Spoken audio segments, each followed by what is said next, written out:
Super Bowl I felt like a merger-era trial by fire. On January 15, 1967, the Green Bay Packers met the Kansas City Chiefs at the Los Angeles Memorial Coliseum, with the NFL trying to prove its power against the AFL. Kansas City hung around early and trailed only 14-10 at halftime, which gave the crowd real suspense. Then Vince Lombardi's team slammed the door. Bart Starr delivered a sharp, efficient game and earned MVP honors, while Max McGee turned into the surprise star with huge catches and 2 touchdowns. Green Bay's defense tightened after the break. Willie would grab the key interception, and the Packers ripped off 21 straight second-half points. Final score, Packers 35, Chiefs 10. This game matters far beyond the scoreboard. It launched the biggest annual event in American sports, even while the Super Bowl label still lacked full control yet. It also framed the AFL-NFL rivalry in dramatic fashion, setting up future redemption stories for the AFL. Super Bowl I was less a finale and more a starting pistol for a new football empire. Television, money, myth-making, and league politics all fused here, creating the template every title game still follows today in spirit. Super Bowl II reinforced Green Bay's rule and gave Vince Lombardi a second straight championship on the sport's grandest stage. On January 14, 1968, the Packers faced the Oakland Raiders at the Orange Bowl in Miami, with an AFL versus NFL measuring stick hanging over every drive. Oakland brought speed, swagger, and a dangerous passing attack led by Darryl LaMonica.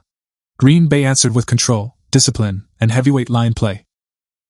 Bart Starr guided the offense with calm precision and claimed MVP again, carving up the Raiders with timely throws while the ground game kept pressure on Oakland's defense.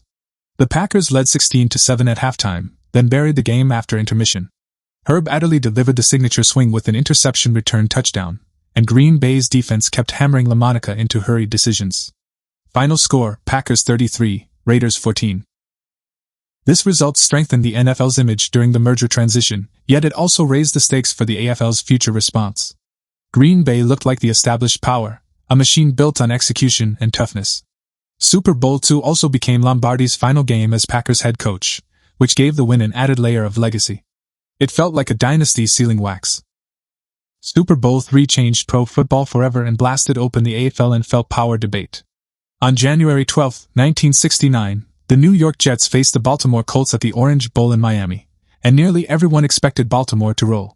The Colts carried a dominant defense, major star power, and a huge reputation edge. Then Joe Namath and the Jets flipped the script. Namath entered the game with supreme confidence and delivered a poised, controlled performance that fit the moment. He threw 0 touchdown passes, yet he guided long drives, avoided killer mistakes, and kept Baltimore chasing. Matt Snell pounded the Colts on the ground, scored a touchdown, and earned MVP honors after a bruising, clock-draining effort. New York's defense also rose to the occasion, frustrating Earl Morrall and later Johnny Unitas while limiting explosive plays. The Jets built a 16-0 lead before Baltimore finally scored late. Final score, Jets 16, Colts 7. This upset gave the AFL legitimacy in one thunderclap. That shock still echoes today. It transformed the merger story, changed how fans view talent across both leagues, and turned Super Bowl III into one of the sport's defining myth-making nights. Football history swerved hard right here. Super Bowl IV delivered the AFL's full vindication and closed the league war chapter with authority. On January 11, 1970, the Kansas City Chiefs met the Minnesota Vikings at Tulane Stadium in New Orleans. Minnesota entered as the favorite after a dominant NFL season, fierce defense, and explosive offense led by Joe Kapp. Kansas City arrived with speed, confidence, and a defense ready to punch holes in that image. Chiefs coach Hank Stram called an aggressive, creative game and attacked Minnesota from the opening drives. Len Dawson played with total command, hitting key passes and avoiding major mistakes on his way to MVP honors. Kansas City's defense swarmed Kapp all afternoon, forcing turnovers and wrecking rhythm. The Chiefs grabbed a 16-0 lead, then answered every Viking push with another blow. Mike Garrett scored on the ground, Otis Taylor made huge plays, and the Chiefs finished the job, 23-7. This result mattered far beyond one title. After the Jets shocked Baltimore a year earlier, Kansas City proved the AFL's talent depth was real. Super Bowl IV gave the AFL its second straight crown before the merger era fully began, sealing a historic shift in football power. For good. Super Bowl V earned the nickname Blunder Bowl, and the label fits. On January 17, 1971, the Baltimore Colts faced the Dallas Cowboys at the Orange Bowl in Miami in the first title game after the AFL-NFL merger. It looked historic on paper, yet the game itself turned messy fast. Both teams coughed up the ball all afternoon, piling up mistakes, interceptions, fumbles, and penalties. Baltimore committed 7 turnovers, Dallas gave away 4, and rhythm felt rare from start to finish. Colts quarterback Johnny Unitas started, took a hard hit, and exited, forcing Earl Morrall into a huge relief role. Dallas led 13-6 in the fourth quarter, then the Colts clawed back. A short touchdown pass from Morrall to John Mackey cut the margin, and Jim O'Brien later drilled a 32-yard field goal with 5 seconds left for a 16-13 Baltimore win.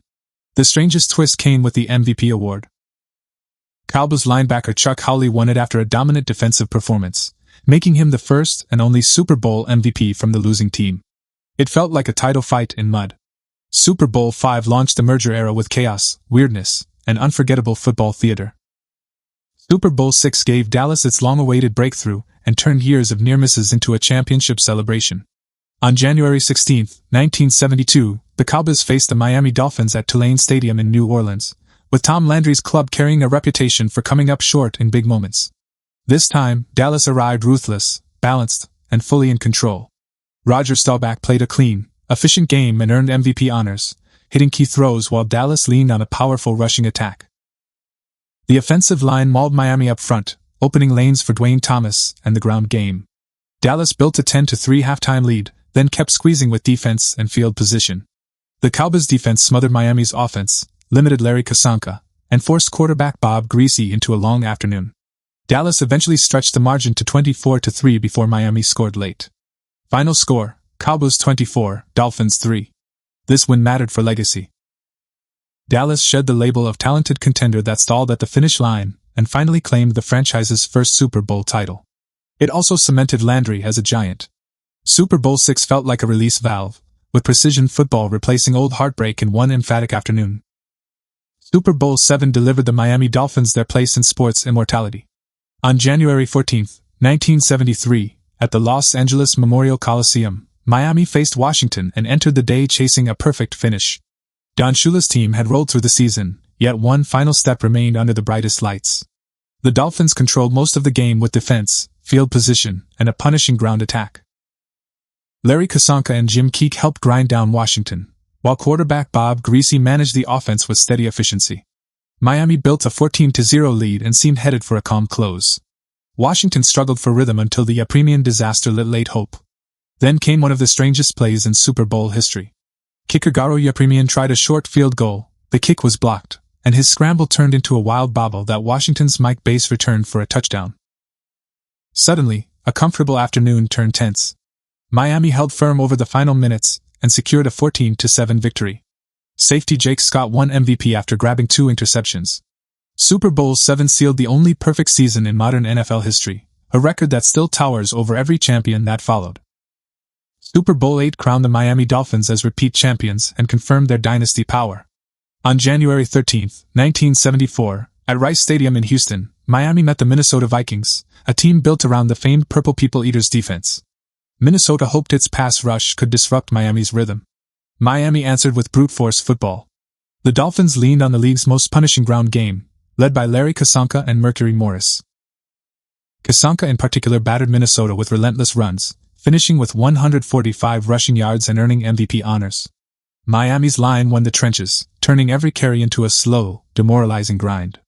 Quarterback Bob Greasy stayed efficient and avoided costly errors, while the defense kept Minnesota's offense from generating sustained drives. Miami jumped out 14-0, then kept stacking points. Minnesota finally found the end zone late, yet the outcome felt settled long before. Final score: Dolphins 24, Vikings 7. This victory completed Miami's back-to-back title run and made their earlier perfect season feel even more legitimate. 2 straight championships, a roster built for the trenches, and a coach who mastered discipline and preparation. Super Bowl VIII was less drama and more domination, the kind that drains the hope out of the opponent one rushing attempt at a time. Super Bowl IX brought Pittsburgh's first championship and introduced the steel curtain to the widest audience. On January 12, 1975, the Steelers met the Minnesota Vikings at Tulane Stadium in New Orleans under cold rain and sloppy footing. The game turned into a trench war, and Pittsburgh owned the mud. Minnesota's Purple People Eaters had carried the Vikings all year, yet Pittsburgh's front seven strangled the offense. Fran Tarkenton faced constant pressure, drives stalled, and turnovers tilted the field. The first points came via defense. A botched snap in the end zone turned into a Steelers safety for a 2-0 lead. Pittsburgh later added a field goal and entered halftime up 3-0, a scoreboard that matched the weather. The second half belonged to Franco Harris. He powered through tacklers, controlled tempo, and finished with 158 rushing yards plus a short touchdown run, earning MVP honors. Terry Bradshaw hit enough throws to keep Minnesota honest, while the steel curtain kept slamming doors. Final score, Steelers 16, Vikings 6. This win launched a dynasty, validated Chuck Noll's rebuild, and signaled a new AFC power rising. In the rain, Pittsburgh played its identity to perfection. A classic cold classic. Super Bowl X delivered a heavyweight classic and cemented the Steelers as the decade standard. On January 18, 1976, at the Orange Bowl in Miami, Pittsburgh faced the Dallas Cowboys in a matchup loaded with star power, big brands, and real hostility. The game swung like a pendulum, then snapped late.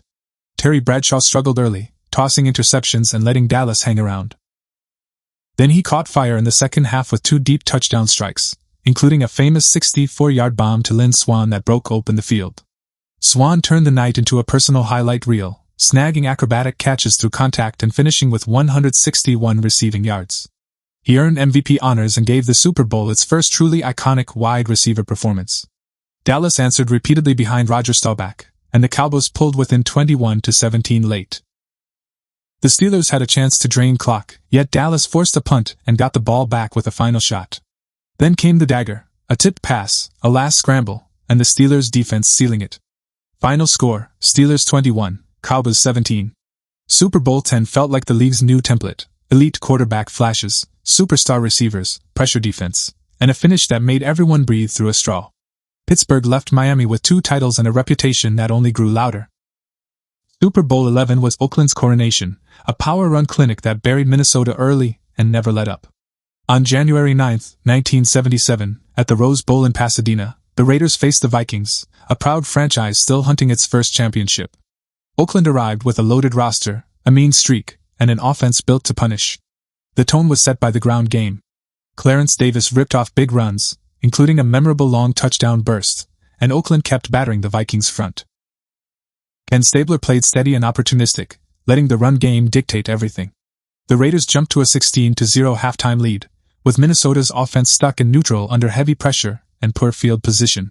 In the second half, Oakland kept stacking points and turned the night into a celebration. Minnesota finally scored, yet the gap stayed enormous. Final score, Raiders 32, Vikings 14. Cornerback Willie Brown won MVP after a 75-yard interception return touchdown that flipped momentum into a landslide. The pick six became one of the era's signature Super Bowl images, Brown gliding down the sideline with blockers escorting him like royalty. This win validated the Raiders' long build, gave Al Davis his crown jewel, and ended years of close calls. For Minnesota, it extended a painful run of Super Bowl losses. For Oakland, it was a statement. Toughness, swagger, and execution can coexist in one ruthless package. The Cowboys forced turnovers, crushed protection, and kept the Broncos pinned in bad situations. Dallas built a 10-0 halftime lead, then expanded it with steady offense and relentless pressure. Roger Staubach threw for 183 yards and a touchdown, while the run game and special teams helped control tempo. Denver managed a single touchdown, yet every drive felt like climbing a cliff with slick shoes. Final score, Cowboys 27, Broncos 10. Defensive tackle Randy White and defensive end Harvey Martin split MVP honors after terrorizing Denver's backfield all day. Their dominance symbolized the Cowboys' identity in that era: speed on defense, discipline and structure, and a roster stacked with elite talent at every level. This championship gave Dallas its second Super Bowl title and reinforced the franchise's place as the league's marquee team. It also marked the first Super Bowl played in a dome, a sleek new stage for a league moving toward bigger spectacle and brighter lights. Super Bowl XIII is a wild classic, a Steelers-Cowboys sequel that delivered fireworks, controversy, and a defining highlight for both franchises. On January 21, 1979, at the Orange Bowl in Miami, Pittsburgh faced Dallas with history and pride on the line. The game never stayed calm for long. Terry Bradshaw produced one of his best performances, throwing for 318 yards and 4 touchdowns. Lynn Swann and John Stallworth kept winning downfield, and Bradshaw's deep strikes punished Dallas every time the Cowboys crept close. Dallas answered behind Roger Staubach, who threw 3 touchdowns and kept the Cowboys alive with late urgency. The most debated moment came on a pass to Swann along the sideline. A flag for holding set up a Steelers touchdown, and Dallas fans have argued the call for decades. Drama also came from Pittsburgh's own mistake. A fumble forced in the end zone and recovered for a Dallas touchdown. Still, Pittsburgh's execution and explosive plays carried the day. Bradshaw hit Stallworth for a long score that felt like a knockout, and the Steelers' defense forced key stops late. Final score, Steelers 35, Cowboys 31. Bradshaw earned MVP, and Pittsburgh secured its third Super Bowl title in 6 seasons. This game also cemented the Steelers-Cowboys rivalry as the era's defining clash. 2 brands, 2 dynasties, 1 stage, and chaos worthy of the moment. Super Bowl 14 completed a Steelers repeat and gave Los Angeles another painful near-miss. On January 20, 1980, at the Rose Bowl in Pasadena, Pittsburgh faced the Rams, who played in their home stadium and carried a stacked defense plus a talented offense. The Rams even led at halftime, and the crowd felt real belief. Pittsburgh started slow. Terry Bradshaw threw early interceptions, and the Rams' defense kept pressuring. Los Angeles turned those chances into a 13-10 halftime lead, with Vince Ferragamo managing the offense and the defense forcing discomfort on every series. Then the Steelers flipped the switch in the second half. Bradshaw settled down and leaned on big plays to John Stallworth, including a back-breaking 73-yard touchdown that shifted the entire game. Franco Harris and Rocky Bleier churned out tough yards, and the steel curtain stiffened when it mattered most, limiting the Rams to field goals while Pittsburgh kept finding the end zone. Final score, Steelers 31, Rams 19. Bradshaw won MVP after a strong finish with 309 passing yards and 2 touchdowns. This victory delivered Pittsburgh its 4th Super Bowl title in 6 years, an absurd run that stamped the franchise as the decade's defining dynasty. For the Rams, it was another reminder that talent alone can still fall short under the brightest lights. Super Bowl 15 crowned the Raiders and turned Jim Plunkett's comeback into legend. On January 25, 1981, at the Louisiana Superdome in New Orleans, Oakland faced the Philadelphia Eagles, a tough team led by Dick Vermeil and a defense. Oakland struck first with a long touchdown pass from Plunkett to Cliff Branch, then kept attacking downfield. Plunkett played fearless, finishing with 261 passing yards and 3 touchdowns, earning MVP.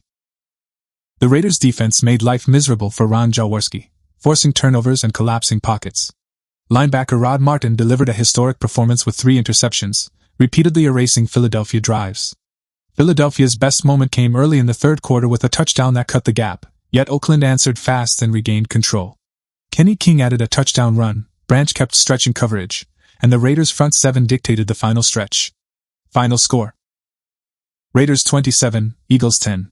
This win carried extra weight. Oakland became the first wildcard team to win a Super Bowl, proving a playoff surge could trump regular season standing. It also cemented the Raiders' identity, swagger, vertical shots, and a defense that thrives on chaos, while Philadelphia walked away with another lesson in how thin the margin feels on the biggest night. Super Bowl 16 launched the 49ers dynasty and introduced Joe Montana as a cold-blooded closer on the biggest stage. On January 24, 1982, at the Pontiac Silverdome in Michigan, San Francisco faced the Cincinnati Bengals in a matchup between 2 rising teams. The game stayed tight, tense, and messy early, with turnovers and red zone stalls. San Francisco grabbed control through defense and field position. The turning point came with the signature stand. Cincinnati drove to the 49ers' 1-yard line late in the first half. Then San Francisco's defense slammed the door with a goal line stop, preserving a 13-0 lead.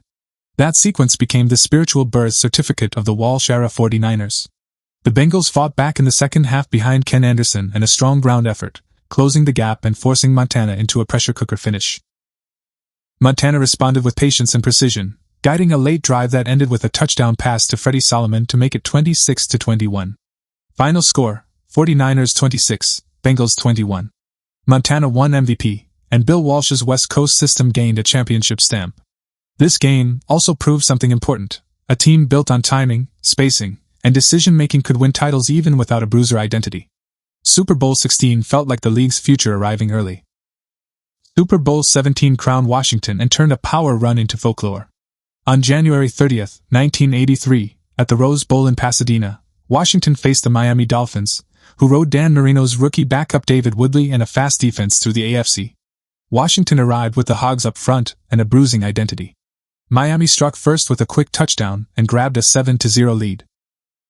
Washington answered with Joe Theismann's poise, a balanced attack, and a defense that tightened as the game grew heavier. The contest stayed close into the third quarter, then John Riggins detonated the moment that still defines the night. Facing 4th and 1 near midfield, Washington handed it to Riggins. He bounced outside, powered through contact, and sprinted 43 yards for a touchdown that flipped the stadium. Washington rode that surge, stacking points while Miami's offense struggled to match pace. Theismann added a touchdown pass, the defense forced key stops, and the Dolphins chased from behind. Final score, Washington 27, Dolphins 17. Riggins won MVP with 166 rushing yards on 38 carries, a workload that felt like industrial machinery. This victory delivered Washington its first Super Bowl title and cemented an era built on line play, endurance, and a ground game that could bend reality. Super Bowl 18 was a Raiders' demolition and a lesson in what happens when mistakes meet a predator defense. On January 22, 1984, at Tampa Stadium, the Los Angeles Raiders faced Washington in a rematch vibe with heavyweight rosters. Washington entered as the defending champion and favored after a dominant season. The Raiders turned the night into a rout. The first half stayed competitive, with both teams trading punches and the score tight. Then the game cracked open through turnovers and explosive swings. Raiders quarterback Jim Plunkett hit Marcus Allen for a touchdown, and the defense began feeding on Joe Theismann's errors. Interceptions and short fields stacked up fast, and Los Angeles kept cashing in. Marcus Allen delivered the iconic play, a reverse field 74-yard touchdown run where he cut back against the grain, found daylight, and outran everyone. It became one of the Super Bowl's signature highlight reels and sealed his MVP award. The Raiders' defense continued to harass Theismann, forcing multiple interceptions and collapsing Washington's rhythm entirely. Final score, Raiders 38, Washington 9. This win gave the Raiders another championship and reinforced their reputation for peaking when the stakes rise. It also ended Washington's repeat bid in brutal fashion, showing how quickly a title defense can crumble once the turnover avalanche starts. Super Bowl 18 felt like a storm front rolling over a parade. Super Bowl 19 was the Joe Montana masterpiece that slammed the door on Dan Marino's record season. On January 20, 1985, at Stanford Stadium, the San Francisco 49ers faced the Miami Dolphins, whose quarterback had just shattered passing marks. The matchup promised a shootout. San Francisco turned it into a clinic. Bill Walsh's offense attacked Miami's coverage with quick timing, then hit deep once linebackers crept forward. Montana played near-flawless football, finishing 24 of 35 for 331 yards and 3 touchdowns, earning MVP. Roger Craig kept the chains moving on the ground and as a receiver, giving the 49ers control of tempo. Miami struck first with a field goal, yet San Francisco answered with a touchdown and kept stacking points. The 49ers led 28-16 at halftime, then blew the game open in the third quarter as the defense collapsed Marino's pocket. Turnovers followed, and short fields became touchdowns. Final score, 49ers 38, Dolphins 16. The win delivered San Francisco its second Super Bowl title in 4 seasons and cemented Montana as the era's ultimate big-game operator. Marino's ring chase began with brilliance and ended with a harsh reminder. Talent alone rarely survives 4 quarters against a complete team. Super Bowl 20 was the Chicago Bears turning a season-long threat into a title night avalanche. On January 26, 1986, at the Louisiana Superdome in New Orleans, Chicago faced the New England Patriots, a tough underdog that fought through the AFC playoffs. Chicago arrived with the most feared defense in football and a swagger that felt like weather. The Patriots scored first with a field goal, then the Bears detonated. Chicago's defense smothered Tony Eason, erased New England's run game, and forced punt after punt. Mike Singletary and the front 7 wrecked protection, while the offense leaned on Walter Payton's gravity and a steady plan from Mike Ditka. The explosion came from every angle: a fumble recovery touchdown by linebacker Richard Dent, a long punt return score from Willie Gault, and relentless drives that kept piling on. Chicago built a 23-3 halftime lead and never let air back into the room. New England barely crossed midfield for long stretches, and Eason left after repeated hits and stalled possessions. Final score, Bears 46, Patriots 10. Richard Dent earned MVP, and the Bears defense finished with a historic stat line: multiple sacks, forced turnovers, and total control. This game became the ultimate statement of the 1985 Bears identity: violent pressure, disciplined chaos, and a team that treated the Super Bowl like a demolition permit. Super Bowl 21 showcased the New York Giants breaking through and turning a tight game into a runaway. A new power announced itself. On January 25, 1987, at the Rose Bowl in Pasadena, New York faced the Denver Broncos and John Elway, off a dramatic AFC title comeback. Denver grabbed an early lead and carried a 10-9 advantage into halftime, with the Giants settling for field goals and searching for rhythm. Then Phil Simms ignited one of the sharpest Super Bowl passing performances ever. He finished 22 of 25 for 268 yards and 3 touchdowns, earning MVP while slicing Denver's defense with timing throws to Mark Bavaro, Phil McConkey, and a balanced group. New York erupted for 17 points in the third quarter, flipping everything. McConkey took a short pass and raced 47 yards for a touchdown, and the Giants' defense began hammering Elway into rush decisions. The ground game joined late, with Otis Anderson and Joe Morris grinding down the clock and punishing tired tacklers. Final score, Giants 39, Broncos 20. This win delivered Bill Parcells his first title, validated Lawrence Taylor's era-defining defense, and began a long Denver Super Bowl wait that felt like a curse. Super Bowl 22 turned into a Washington track meet after a slow start. On January 31, 1988, at Jack Murphy Stadium in San Diego, Washington faced the Denver Broncos and John Elway, with Denver up 10-0 late in the first quarter. Then the game detonated. Doug Williams took over the night with a legendary second quarter. He hit Ricky Sanders on deep shots, found Gary Clark and Art Monk in space, and attacked Denver's secondary relentlessly. Washington scored 5 touchdowns in that single quarter, a Super Bowl record, and flipped the score to 35-10 by halftime. Timmy Smith, a rookie who entered the postseason with minimal carries, added a stunning rushing burst and finished with 204 yards, another Super Bowl record. Denver never recovered. Elway kept fighting, yet Washington's defense forced pressure and limited any sustained comeback. Final score, Washington 42, Broncos 10. Williams earned MVP and became the first black quarterback to win a Super Bowl, a milestone moment on a massive stage. Super Bowl 22 also confirmed Washington's depth and adaptability, explosive passing, surprise rushing production, and a defense that fed off momentum once the floodgates opened. The second quarter felt like pure fast-forward. Super Bowl 23 delivered a classic finish and the first truly iconic Montana late-game drive on Super Bowl night. On January 22, 1989, at Joe Robbie Stadium in Miami, the San Francisco 49ers faced the Cincinnati Bengals in a rematch of their earlier title meeting. The game stayed tight, physical, and tense across all 4 quarters. Cincinnati built a 16-13 lead in the fourth quarter after a touchdown pass from Boomer Esiason to Tim McGee. San Francisco answered with Joe Montana's calm precision and Bill Walsh's spacing attack, yet the 49ers faced a final march from deep in their own territory with the clock bleeding out. Montana huddled the offense, scanned the stadium, and famously pointed out John Candy in the stands, a little moment of calm that matched his reputation. Then he carved Cincinnati with short throws, controlled tempo, and moved the ball into range. With 34 seconds left, Montana hit John Taylor for a 10-yard touchdown that put San Francisco ahead 20-16. Final score, 49ers 20, Bengals 16. Jerry Rice earned MVP with 11 catches for 215 yards, a Super Bowl record at the time, and he was the engine that kept drives alive. This win gave San Francisco its third title of the decade and turned Montana's late-game aura into permanent NFL mythology. Super Bowl 24 was a full-scale 49ers wipeout, the kind that turns a championship game into a highlight tape. On January 28, 1990, at the Louisiana Superdome in New Orleans, San Francisco faced the Denver Broncos in a matchup many expected to feel competitive. It lasted about a quarter.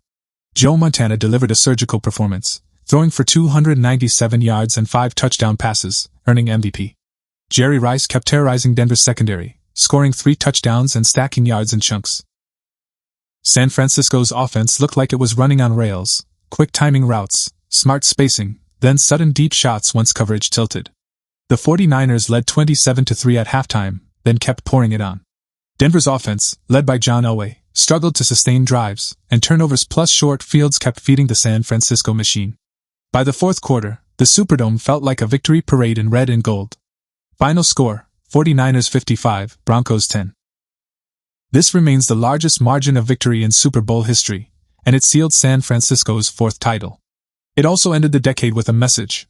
Walsh's system and Montana's command produced a level of dominance few teams ever touch on the biggest night. Super Bowl 25 was a razor-thin chess match that ended on a single swing of a kicker's leg. On January 27, 1991, at Tampa Stadium, the New York Giants faced the Buffalo Bills, an offensive juggernaut led by Jim Kelly and the K-Gun tempo. New York arrived with a plan: slow the game, squeeze possessions, and force Buffalo to drive the long way. Bill Parcells leaned on a grinding run game with Otis Anderson, while defensive coordinator Bill Belichick mixed coverages and baited throws, keeping Buffalo's explosiveness in check. The Bills still landed punches. Kelly hit Don Beebe for a touchdown, and Buffalo carried a 12-10 lead into the fourth quarter.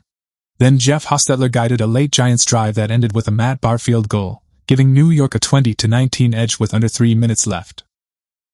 Buffalo answered with one last march into field goal range. With seconds remaining, Scott Norwood lined up a 47-yard attempt on grass. The kick sailed wide right, and the Giants celebrated their second Super Bowl title, 20-19. Anderson earned MVP after 102 rushing yards and a touchdown, embodying a win built on patience and precision alone.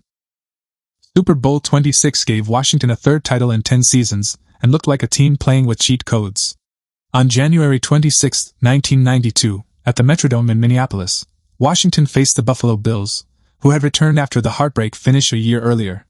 Washington arrived deeper, cleaner, and more explosive in every phase.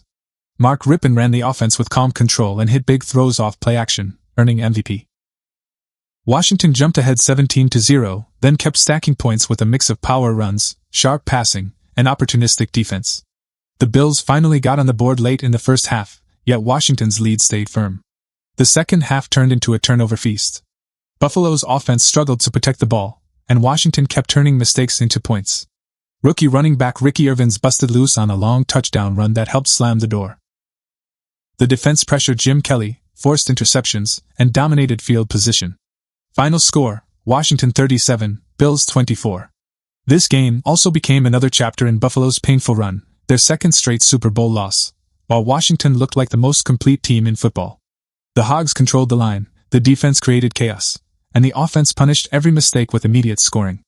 Super Bowl 26 felt like a full roster flex. Super Bowl 27 turned into a Dallas statement, and the roughest night of Buffalo's 4-year run.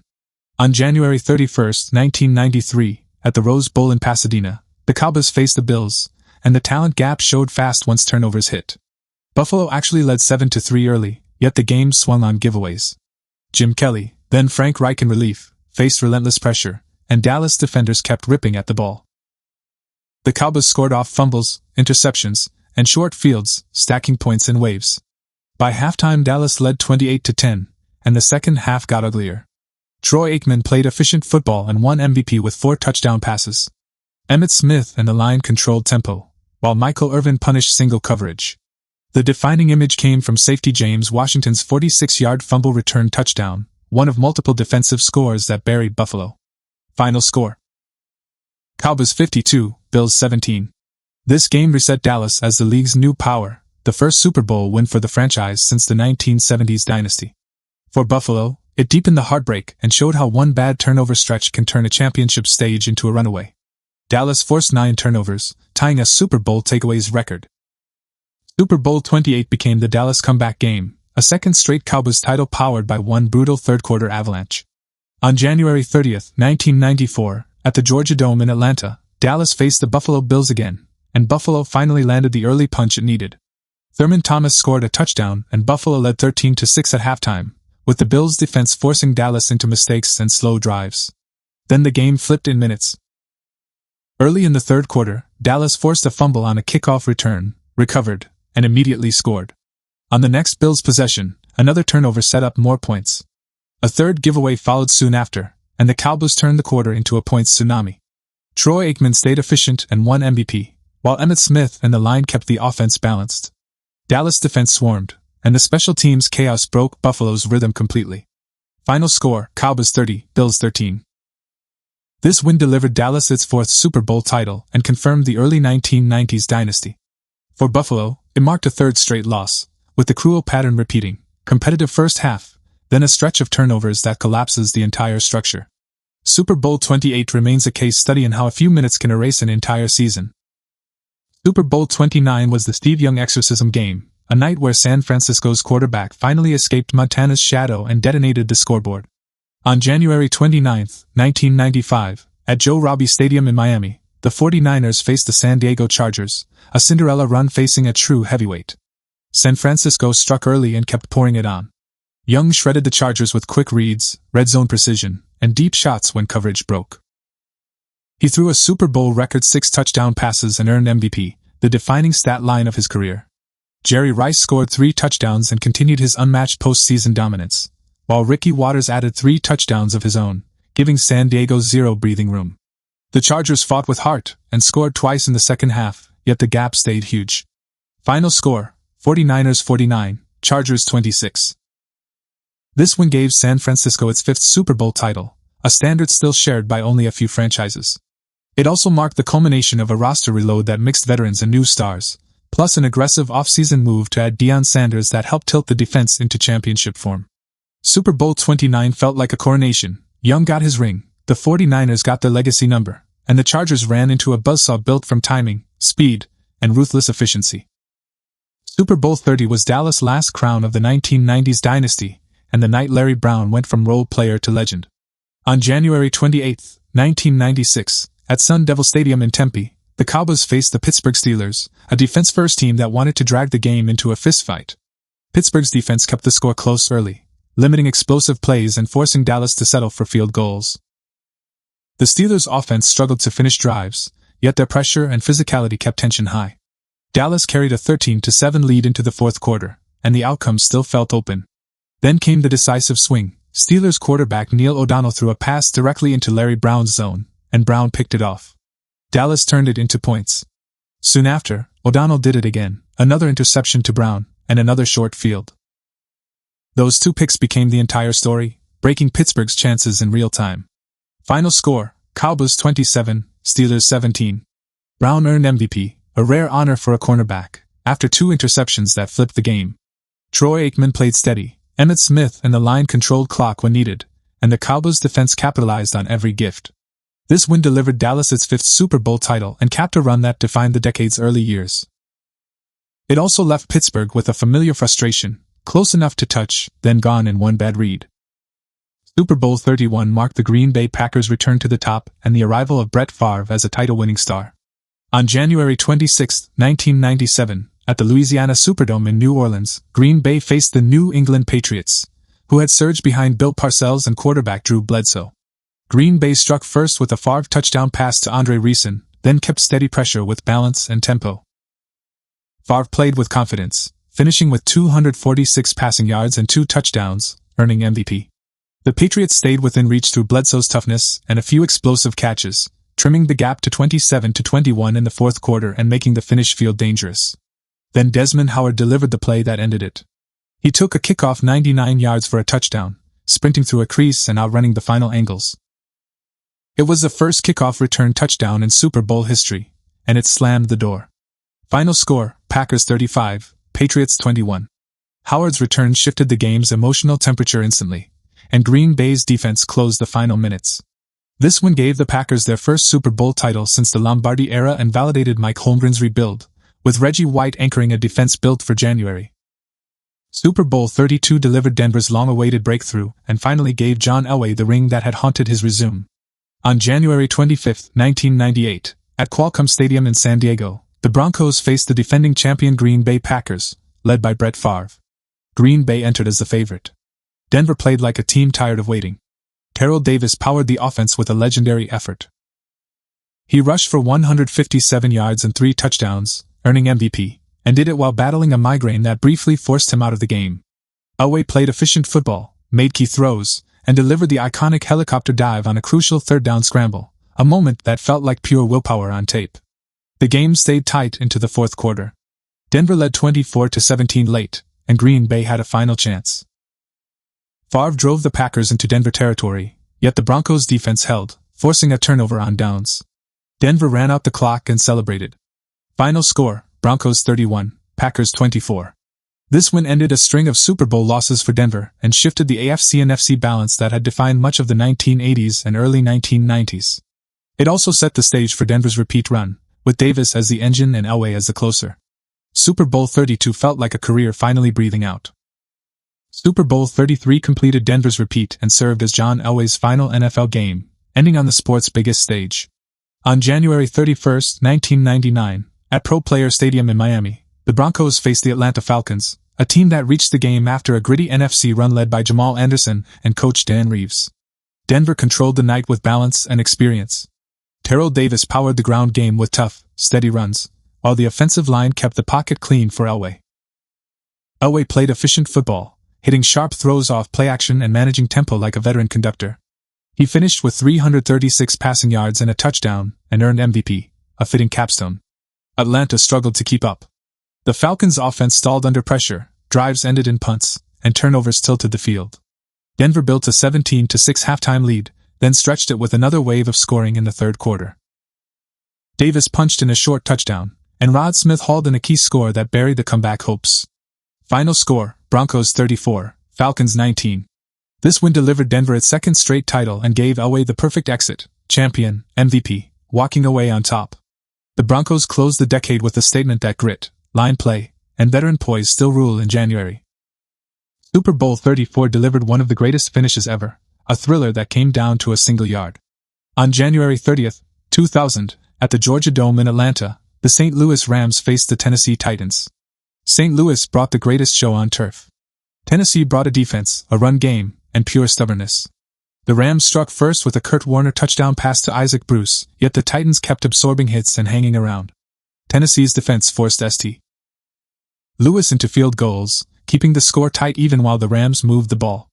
The turning point came early in the fourth quarter when Tennessee's Kevin Dyson caught a short pass, exploded down the sideline, and scored a 16-yard touchdown to tie the game 16-16. Warner answered with the defining shot, a 73-yard touchdown to Bruce, perfectly placed, perfectly timed, giving St. Louis a 23-16 lead with under 2 minutes left. Steve McNair then marched Tennessee downfield, setting up one final play from the Rams' 10-yard line as time expired. McNair fired to Dyson on a slant. Dyson caught it and stretched. Mike Jones wrapped him up and tackled him 1 yard short of the goal line. Final score, Rams 23, Titans 16. Warner won MVP. 1 yard decided everything. Super Bowl 35 was the Baltimore Ravens defense turning the title game into a locked vault. On January 28, 2001, at Raymond James Stadium in Tampa, Baltimore faced the New York Giants, and the matchup quickly became one-sided. Baltimore's defense, led by Ray Lewis and a ferocious front, suffocated New York from the first series. Kerry Collins faced constant pressure, receivers struggled to separate, and drives died early. The Ravens' offense played it safe and leaned on Jamal Lewis, while Trent Dilfer managed the passing game with minimal risk. The scoring broke open in the third quarter. Baltimore scored a touchdown, then the game produced a wild sequence. Ravens' kickoff return touchdown by Jermaine Lewis, followed immediately by a Giants kickoff return touchdown by Ron Dixon. That burst created a brief illusion of chaos, yet Baltimore's defense snapped back into control and ended New York's hopes fast. The defining play came from the defense, a Collins interception returned for a touchdown, one of 4 picks on the day. Final score, Ravens 34, Giants 7. Ray Lewis earned MVP, the first defensive player to win it since the 1970s era, and it felt inevitable. This Ravens team set records for points allowed, carried a historic run defense, and proved a brutal truth: an elite defense can win a Super Bowl even with a conservative offense, as long as it owns the game's oxygen. Super Bowl 36 launched the Patriots era and delivered the first Tom Brady title, ending with a kick that felt like fate. On February 3, 2002, at the Louisiana Superdome in New Orleans, New England faced the St. Louis Rams, a heavy favorite with an explosive offense. New England played with fearless discipline. Bill Belichick's defense hit Rams receivers at the line, disguised coverages, and disrupted Kurt Warner's timing. The Patriots' offense leaned on short throws, clock control, and opportunistic strikes. The score stayed tight all night, with both teams trading punches rather than fireworks. Late in the third quarter, Brady hit David Patton for a touchdown to take a 17-3 lead, yet St. Louis surged back. Warner found Ricky Proehl for a late touchdown to tie the game 17-17 with 1:30 left, and the Superdome felt ready for overtime. Brady then delivered his first signature 2-minute march. He moved the Patriots into range with calm completions, setting up Adam Vinatieri for a 48-yard field goal as time expired. Final score, Patriots 20, Rams 17. Brady won MVP, and the upset rewired the league's power structure. This game also stamped the Patriots' identity, preparation, adaptability, and late-game precision under maximum pressure. The dynasty's first page was written with a kicker's right foot.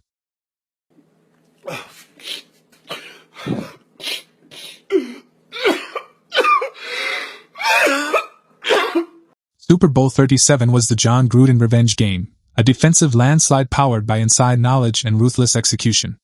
On January 26, 2003, at Qualcomm Stadium in San Diego, the Tampa Bay Buccaneers faced the Oakland Raiders, Gruden's former team.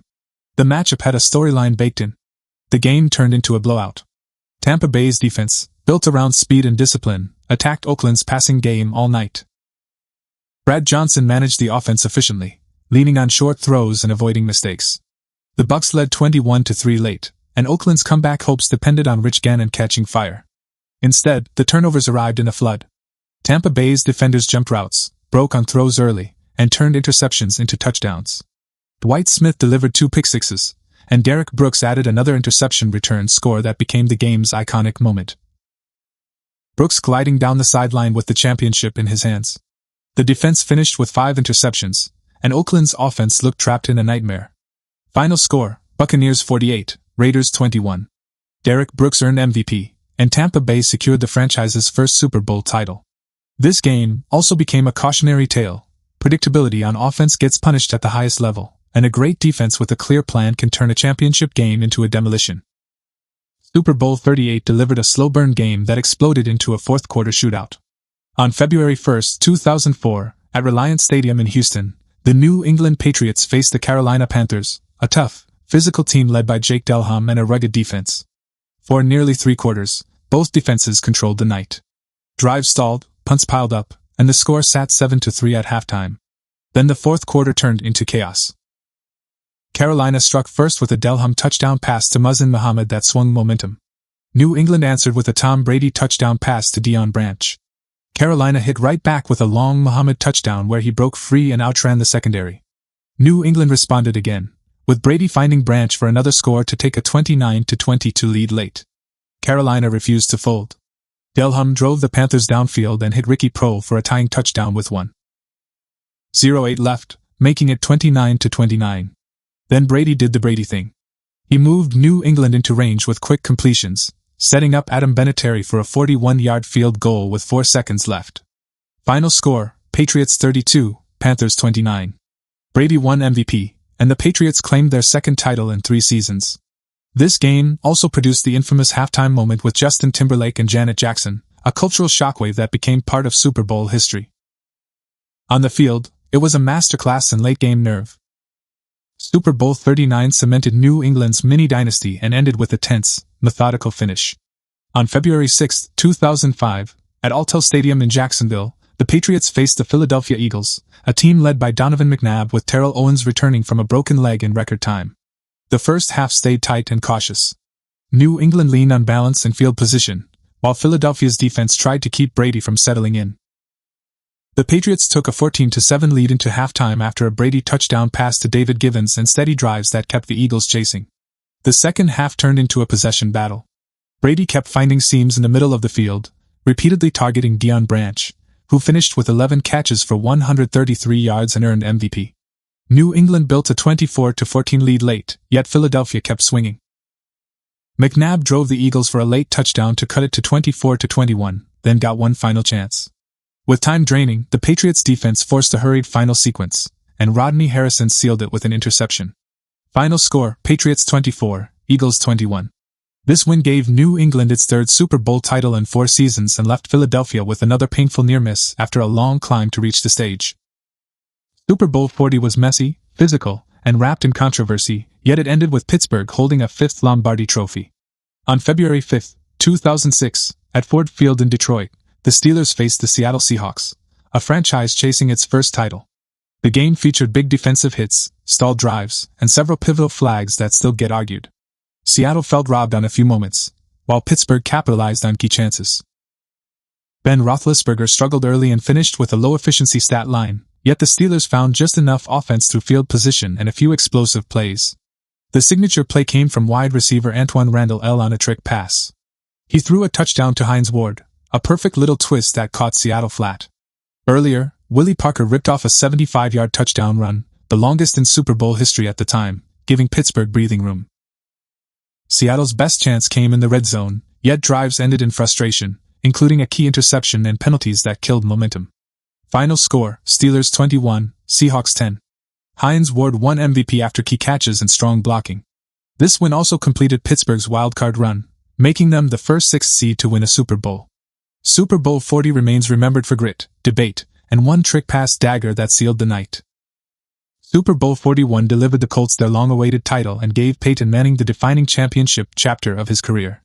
On February 4, 2007, At Dolphin Stadium in Miami Gardens, Indianapolis faced the Chicago Bears in heavy rain, and the game opened with instant chaos. Chicago's Devin Hester returned the opening kickoff 92 yards for a touchdown, the first opening kick return score in Super Bowl history. It felt like the Bears had stolen the night in one flash. Then Indianapolis settled in. Manning stayed patient, took short throws, and kept moving the chains while the rain turned deep shots into a gamble. The Colts defense made the biggest difference. They forced turnovers, pressured Rex Grossman into mistakes, and limited Chicago's run game. Cornerback Kelvin Hayden delivered the key play, a fourth-quarter interception return for a touchdown that broke the tie and swung the game. Joseph Adai and Dominic Rhodes helped control clock on the ground, keeping the Bears' offense cold. Final score, Colts 29, Bears 17. Manning earned MVP with 247 passing yards and a touchdown, a performance built on decision-making rather than fireworks. This win ended years of playoff frustration for the Colts core and validated Tony Dungy's leadership. It also made Dungy the first black head coach to win a Super Bowl, a milestone layered into a night of rain, slips, and legacy. Super Bowl 42 is the Giants over the Patriots, the upset that broke the perfect season chase and created one of the most famous plays in NFL history. On February 3, 2008, at University of Phoenix Stadium in Glendale, New England entered 18-0 with an offense led by Tom Brady and Randy Moss. New York entered as a wild card with a fierce pass rush and a quarterback who stayed calm in storms. The Patriots led 7-3 late, and the game felt like a defensive grinder. New York's front, led by Michael Strahan, Olasai Umenyiora, Justin Tuck, and others, kept Brady under pressure all night, limiting explosive plays. Then the fourth quarter turned into legend. With 2:39 left, Brady hit Moss for a touchdown to take a 14-10 lead, and the perfect season story seemed ready to seal. Eli Manning answered with the drive of his life. The key moment came on 3rd and 5. Manning escaped a near sack, heaved a desperate throw, and David Tyree pinned it to his helmet for a miraculous catch. A few plays later, Manning hit Plaxico Burress for the go-ahead touchdown with 35 seconds left. Final score, Giants 17, Patriots 14. Manning won MVP, and the Giants delivered a result that still feels like football's greatest act of chaos. Super Bowl 43 delivered a classic finish and one of the greatest defensive plays in championship history. On February 1, 2009, at Raymond James Stadium in Tampa, the Pittsburgh Steelers faced the Arizona Cardinals, a franchise chasing its first title. The game swung on momentum, star receivers, and a goal-line masterpiece. Pittsburgh built a 17-7 lead late in the second quarter, then came the play. Kurt Warner drove Arizona to the Steelers' 1-yard line. He fired a quick pass to Larry Fitzgerald. Linebacker James Harrison jumped it, intercepted, and returned it 100 yards for a touchdown as time expired in the half. That pick six became the longest play in Super Bowl history and flipped the emotional temperature of the entire night. Arizona refused to die. Fitzgerald went nuclear in the fourth quarter, including a 64-yard touchdown that gave the Cardinals a 23-20 lead with 2:37 left. Then Ben Roethlisberger answered with a signature drive. He hit Santonio Holmes repeatedly, and on the winning play, he dropped a perfect toe-tap touchdown in the back corner of the end zone with 35 seconds left. Final score, Steelers 27, Cardinals 23. Holmes earned MVP with 9 catches for 131 yards and the game-winning score. This win gave Pittsburgh a record 6th Super Bowl title and left Arizona with heartbreak, despite Fitzgerald's brilliance. Super Bowl 44 delivered New Orleans its first title and turned the Saints' post-Katrina story into a football fairy tale with sharp edges. On February 7, 2010, at Sun Life Stadium in Miami Gardens, the Saints faced Peyton Manning and the Indianapolis Colts, a team built on precision passing and late-game control. The first half stayed tight. New Orleans moved the ball, yet settled for field goals, while Indianapolis grabbed a 10-6 lead behind Manning's steady drives. Then Sean Payton pulled the lever that defined the game. To open the second half, the Saints kicked an onside surprise, recovered it, and stole a possession with pure audacity. That swing ignited the building and shifted momentum hard. Drew Brees stayed calm and surgical, spreading completions and finishing with 288 passing yards and 2 touchdowns. The Saints took the lead on a touchdown drive, and the defense kept tightening. The knockout came late. With the Colts driving, cornerback Tracy Porter jumped a route, intercepted Manning, and returned it 74 yards for a touchdown, sealing a 31-17 win. Brees earned MVP and the Saints lifted their first Lombardi trophy. This game is remembered for the onside gamble, the Porter pick six, and a city's loudest celebration on the sport's biggest night. Super Bowl 45 delivered a classic brand matchup and gave Green Bay its first title of the Aaron Rodgers era. On February 6, 2011, at Cowboys Stadium in Arlington, the Packers faced the Pittsburgh Steelers, a franchise chasing ring number 7 with a defense built to punish. Green Bay set the tone early with quick strikes and takeaways. Rodgers played a sharp, efficient game, hitting Jordy Nelson for a touchdown and spreading the ball to multiple targets. The pivotal swing came late in the first half. Steelers quarterback Ben Roethlisberger threw an interception, and cornerback Nick Collins returned it 37 yards for a touchdown, pushing the lead to 21-10 at halftime. Pittsburgh battled back behind Roethlisberger's toughness and a strong second-half push, cutting the margin to 28-25 with 2 minutes left after a touchdown to Mike Wallace. Green Bay answered with a drive that burned clock and set up Mason Crosby for a crucial field goal, extending the lead to 6. The Steelers had one last chance, yet the Packers' defense forced a final stop. Final score, Packers 31, Steelers 25. Rodgers won MVP with 304 passing yards and 3 touchdowns, sealing a title run that began as a wild-card surge and ended in confetti. Super Bowl 46 delivered another giant gut punch to the Patriots and cemented Eli Manning's big stage reputation. On February 5, 2012, at Lucas Oil Stadium in Indianapolis, New York faced New England in a rematch of their earlier title meeting.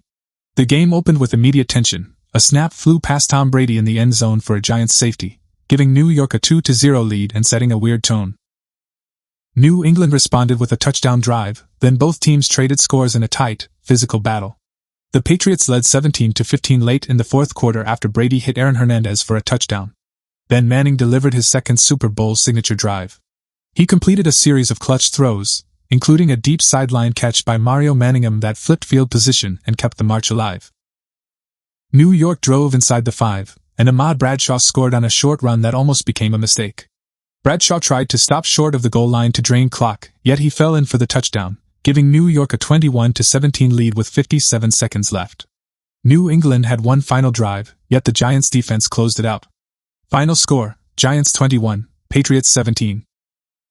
Manning won MVP, and New York grabbed its 4th Super Bowl title with another late-game squeeze that left New England staring at the ceiling. Super Bowl 47 became the Blackout Classic, a game that swung from blowout to thriller in a heartbeat.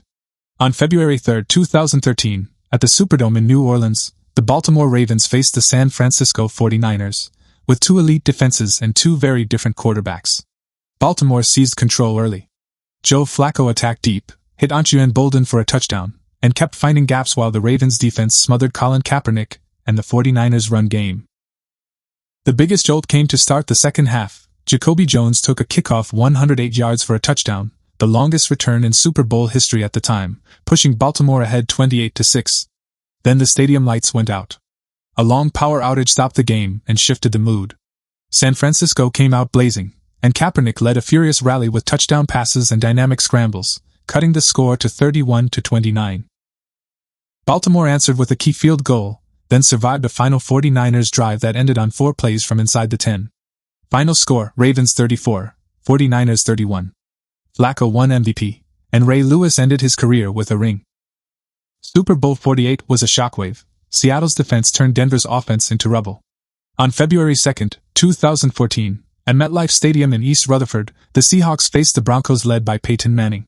The game began with disaster for Denver. A snap sailed into the end zone for a safety, and the Seahawks never loosened their grip. Seattle's secondary, the Legion of Boom, erased windows. Richard Sherman, Earl Thomas, and Cam Chancellor set the tone, while the pass rush kept Manning stuck on quick, crowded reads. On offense, Seattle played efficient, physical football.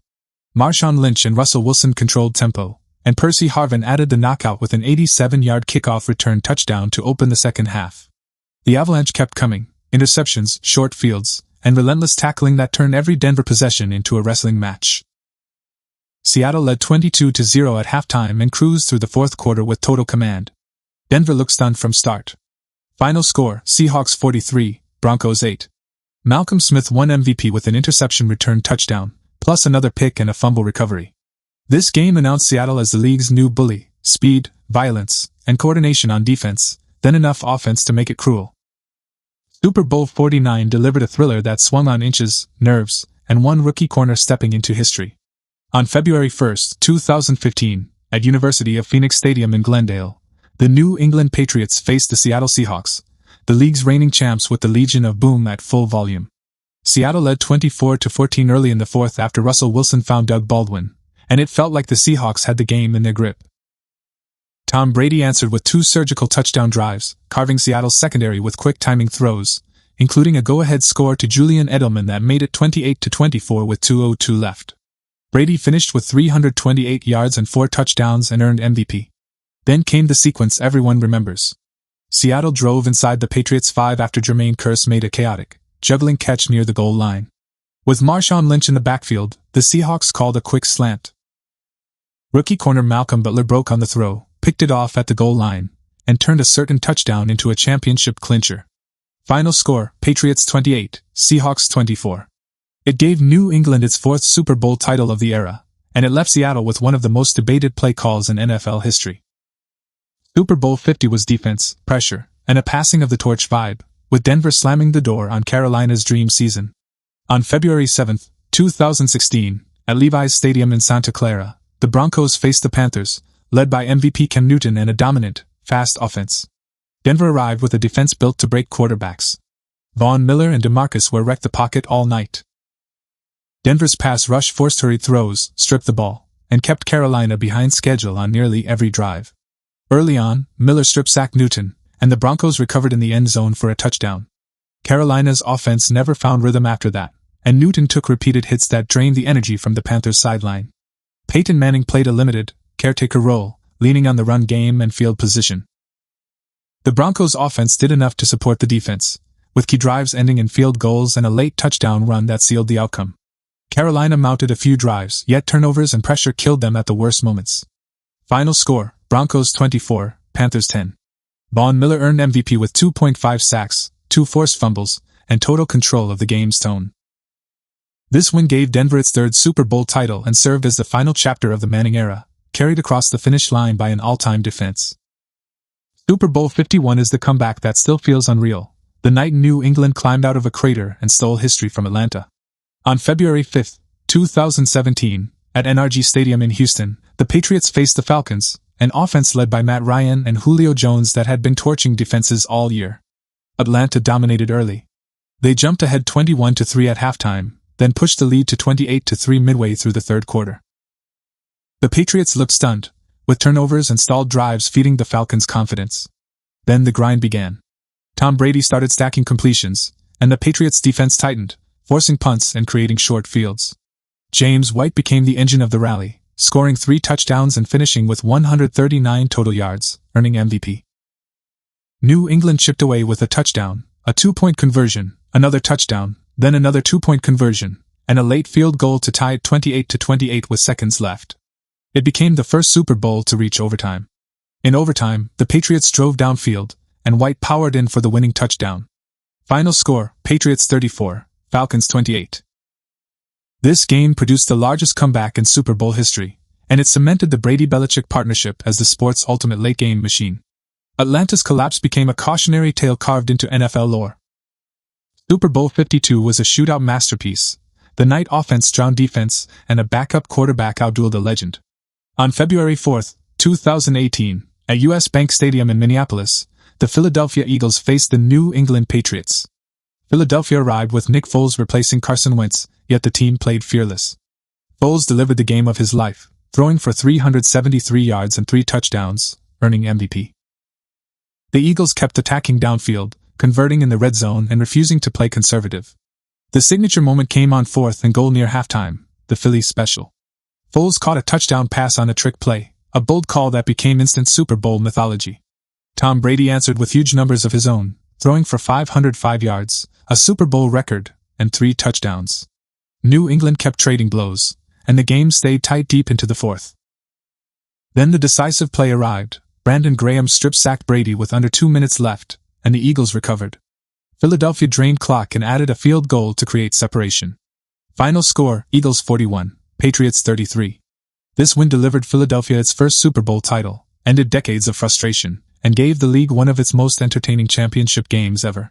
It also proved a strange truth: on one perfect night, a backup can become immortal. Super Bowl 53 was a defensive grind, a low-scoring chess match that ended with New England squeezing out another ring. On February 3, 2019, at Mercedes-Benz Stadium in Atlanta, the Patriots faced the Los Angeles Rams, led by Sean McVay and a high-powered offense. The fireworks never arrived. Both defenses controlled the night. New England's game plan focused on limiting explosive plays and confusing Jared Goff with disguised coverages. The Rams' defense matched intensity, keeping Tom Brady under pressure and forcing punts. The game stayed scoreless through most of the first half, and it felt like every yard required payment in blood and patience. The lone touchdown came late in the fourth quarter. Brady drove the Patriots into scoring range, and Sony Michel finished it with a short touchdown run. The Patriots' defense then sealed the outcome with a crucial interception by Stephon Gilmore, ending a Rams drive that threatened to flip the game. A late field goal added a little cushion. Final score, Patriots 13, Rams 3. Julian Edelman earned MVP after catching 10 passes for 141 yards, serving as Brady's security blanket in a game where big plays were scarce.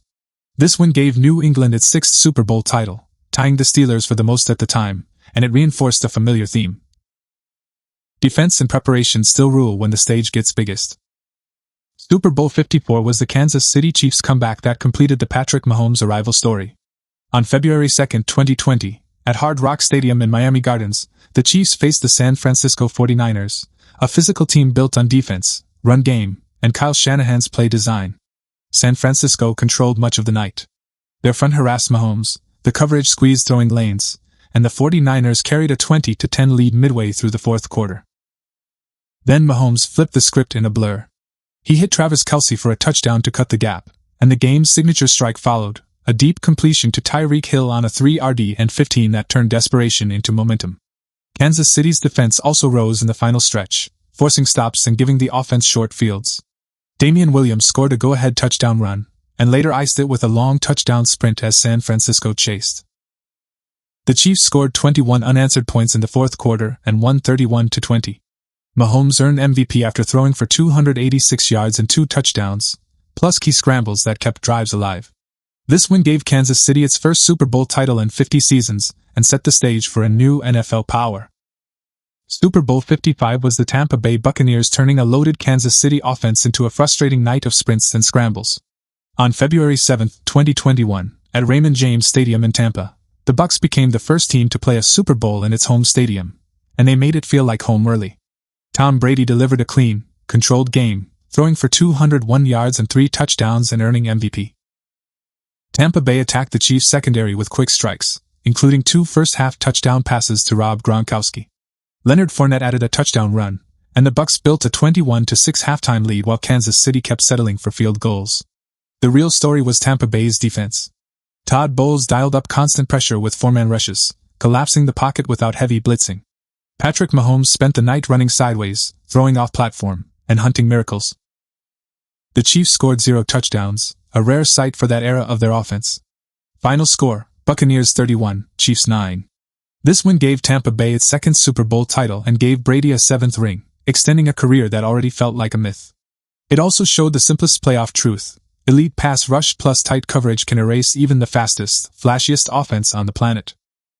Super Bowl 56 delivered the Rams their home soil title and ended with a fourth-quarter drive that felt like a slow squeeze. On February 13, 2022, at SoFi Stadium in Inglewood, the Los Angeles Rams faced the Cincinnati Bengals, a young team powered by Joe Burrow, Ja'Marr Chase, and a defense that kept landing timely blows. The Rams started fast with an early touchdown to Odell Beckham Jr., yet Beckham left with a knee injury and the offense lost some rhythm. Cincinnati answered with a huge trick play touchdown pass to T. Higgins and grabbed a 20-16 lead on a field goal in the fourth quarter. Then Matthew Stafford and Cooper Kupp took over. Stafford led a 15-play, 79-yard drive late, repeatedly targeting Kupp on short routes, crossers, and option looks. The key moment came on 4th and 1 near midfield. Stafford hit Kupp for a conversion that kept the drive alive. Soon after, Kupp scored the go-ahead touchdown with 1:25 left, finishing a night where he carried the offense through the biggest moments. The Rams' defense closed it. Aaron Donald delivered late pressure that ended Cincinnati's final chance, forcing a desperate throw on 4th down. Final score, Rams 23, Bengals 20. Kupp earned MVP with 8 catches for 92 yards and 2 touchdowns, capping a season where he dominated every level of the field. Super Bowl 57 turned into a track meet, then a one-score finish decided by trench play and a slippery field. On February 12, 2023, at State Farm Stadium in Glendale, The Kansas City Chiefs faced the Philadelphia Eagles, a deep roster led by Jalen Hurts. Philadelphia jumped ahead early. Hurts threw a touchdown, ran for 3 more, and kept the Eagles ahead 24-14 at halftime. A critical swing came on a rare mistake. Hurts lost a fumble on a strip sack, and Kansas City returned it for a touchdown. After halftime, Patrick Mahomes and Andy Reid went into surgical mode. The Chiefs scored on 3 straight drives, leaning on motion, misdirection, and quick throws. 2 red zone plays broke coverage for wide-open touchdowns. Mahomes also battled an ankle issue, yet stayed efficient. The ending came down to 1 call and 1 kick. A late defensive hold set Kansas City up inside the 10, and Harrison Butker drilled the go-ahead field goal with 8 seconds left. Final score, Chiefs 38, Eagles 35. Hurts posted 4 scores and 304 total. Mahomes earned MVP with 182 passing yards, 3 total touchdowns, and 0 turnovers. It was Kansas City's second title in 4 seasons. Super Bowl 58 delivered an overtime classic and gave Kansas City another championship in the Patrick Mahomes era. On February 11, 2024, at Allegiant Stadium in Las Vegas, the Chiefs faced the San Francisco 49ers in a rematch vibe with 2 elite playcallers and 2 star quarterbacks. San Francisco controlled long stretches early with a steady run game, layered play action, and field position. Christian McCaffrey powered tough yards, and the 49ers defense pressured Mahomes into a slow start. Kansas City stayed alive through defense and special teams, then found rhythm as the game tightened in the second half.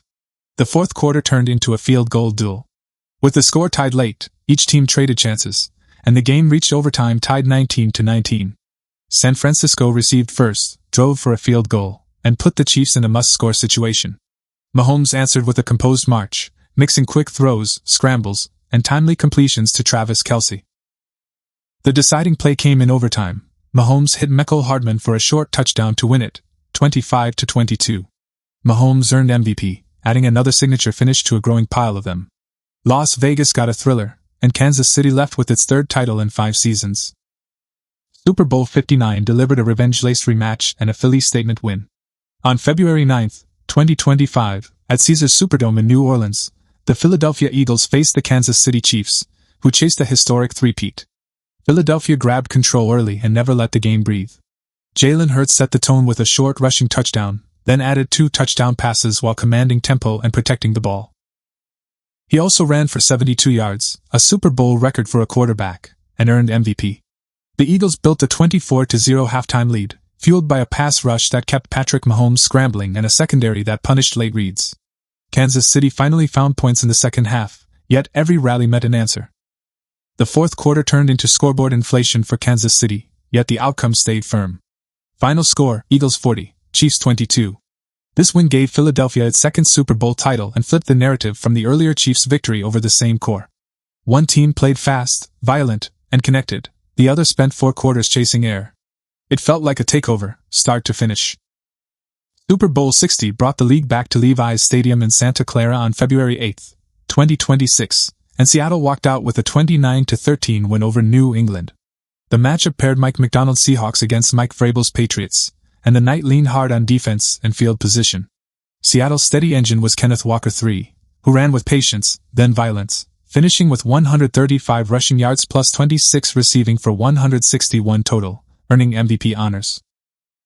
New England struggled to find clean pockets and easy throws, while Seattle kept squeezing the edges and winning 3rd downs. When drives stalled, Jason Myers kept stacking points, turning pressure into a scoreboard gap that kept widening. The Patriots finally found life late, yet Seattle answered each push with another clock-draining series and another kick. The win delivered Seattle its 2nd Super Bowl title and stamped McDonald's first season as a championship run. For the Patriots, it was a harsh lesson in what happens when a defense-heavy game turns into a special teams math problem. Super Bowl 60 ended with confetti in navy and neon, and Walker's name on the trophy's MVP line. Levi's crowd saw a modern slugfest, then a fourth quarter finish that felt inevitable.